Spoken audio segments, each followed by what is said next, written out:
I'm back. He's back! Come in and give me a hug.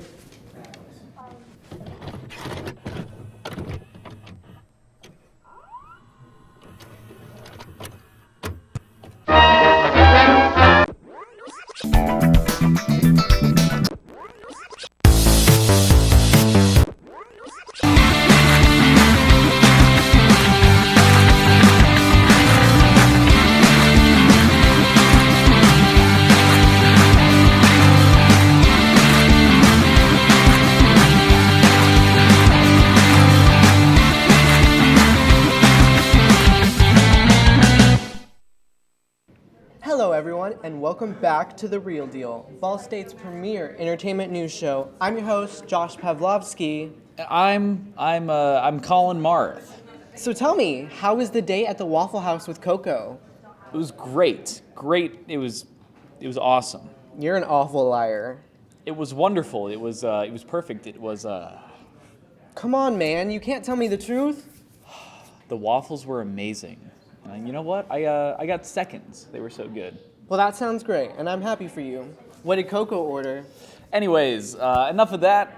Let's cut to the first segment of the show. Okay. Hey now, it's a sludge. You don't have to call me that. It kind of sounds stupid, but I just wanted to give it a shot. My name's actually Shawn, but I didn't really have much to talk about today, but I figured I would try to talk about this album called Horseshit on Route 66 by The Garden.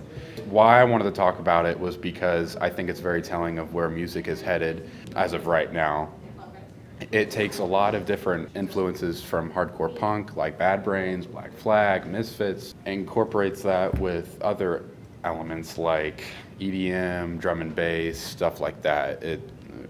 Rhythms that you would really only be able to get out of a drum machine. And we see these different styles coalescing on tracks like Freight Yard, Puerta de la Messina, definitely X in the Dirt, and Orange County Punk Rock Legend. Orange County Punk Rock Legend is really interesting because it's got all of these extremely boosted 808s paired with this really beautiful, like, Spanish guitar part. Like, you think it wouldn't work, and the lyrics are very abrasive and aggressive, but that's why it's punk.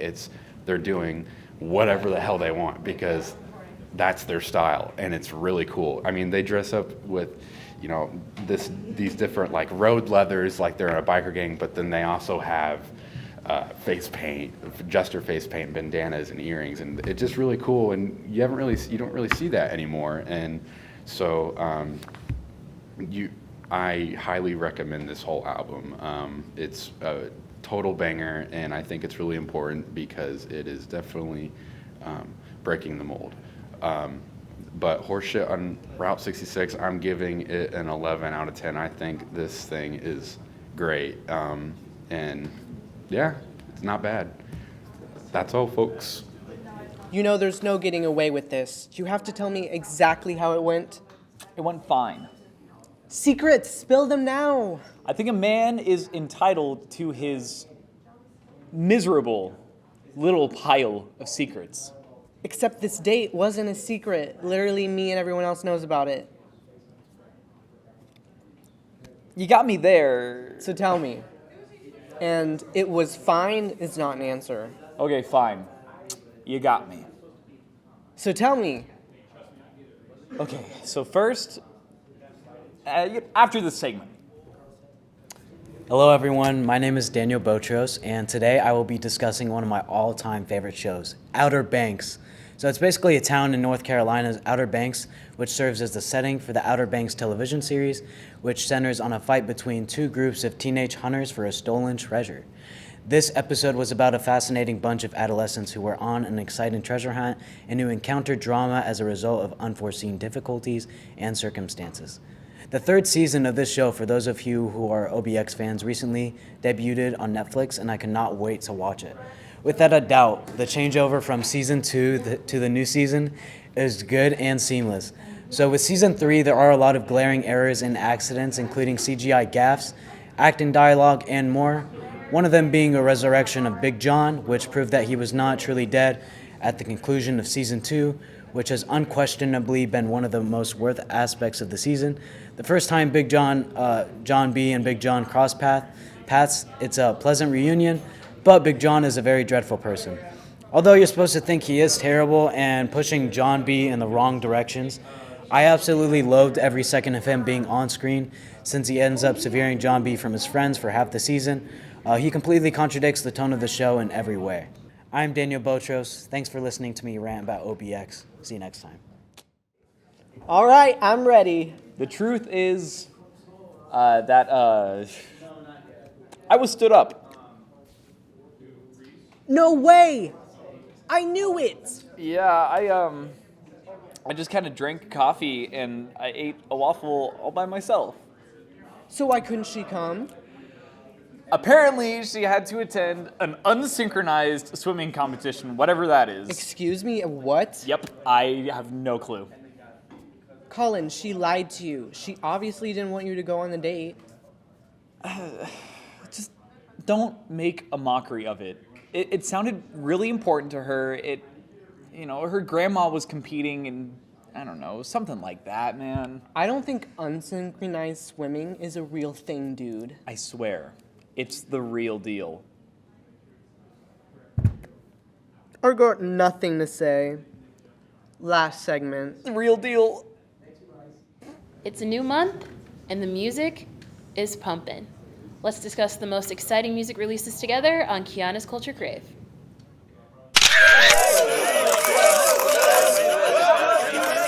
Hey guys, welcome back to Keeona's Culture Crave.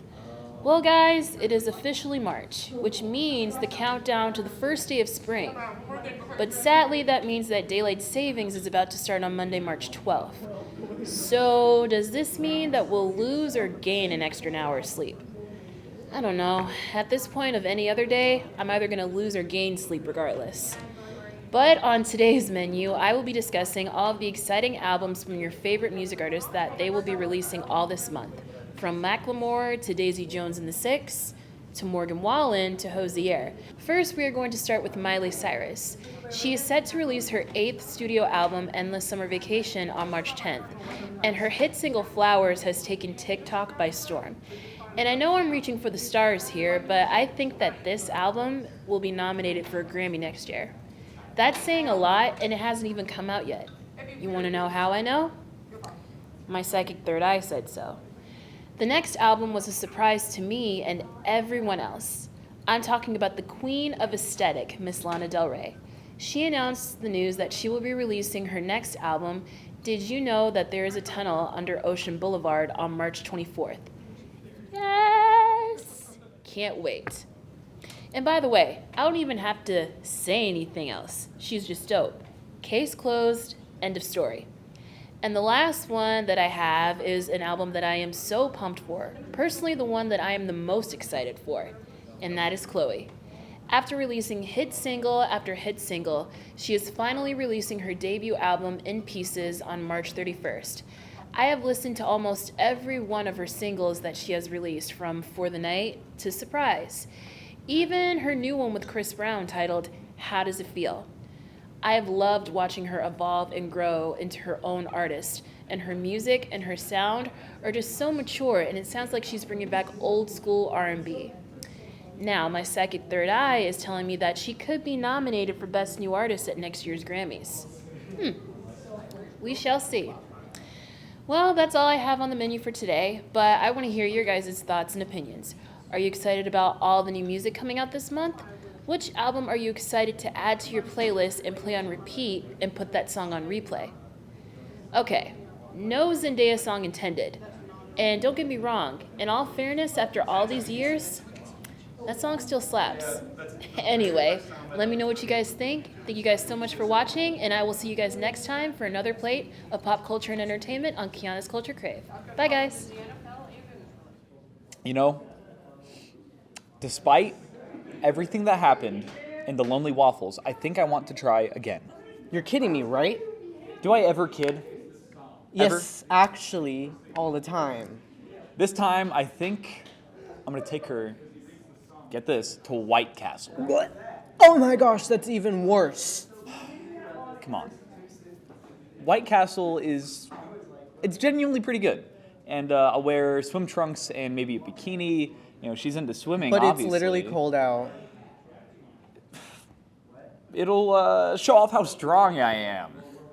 She'll fall in love. You know what? That sounds great. Go for it. I knew that you would catch on, and I won't shower for 2 weeks. That's great. And Before you go any further, can we just get to the final words? hello. Let me do that again. Hello. Colin Marth here, as usual. I don't know why I introduce myself every time. If you watch The Real Deal, you've probably watched more than one episode, so I would hope you know my name by now. But here are my final words, as usual. I'm going to talk about the latest and the greatest happenings in my life. Pretty much nothing as of late, just college stuff. 2 of my classes got canceled today, which was nice, so I got to not do anything today, which is really nice. But something exciting that I did last week was I spent a lot of money on 2 records that I've wanted for a long time. They're both Current Joys albums. One of them is the Live at Kilby Court album that just got re-released on vinyl. It was almost non-existent on vinyl before this drop, and I think the copy I got was limited to 400. So very lucky to get that. And I also got A Different Age on vinyl, which I'm geeking out about because it was also non-existent on vinyl, and this is the first time that Current Joys has dropped it on vinyl again, and it was limited to 500 copies. So I snagged one of those too.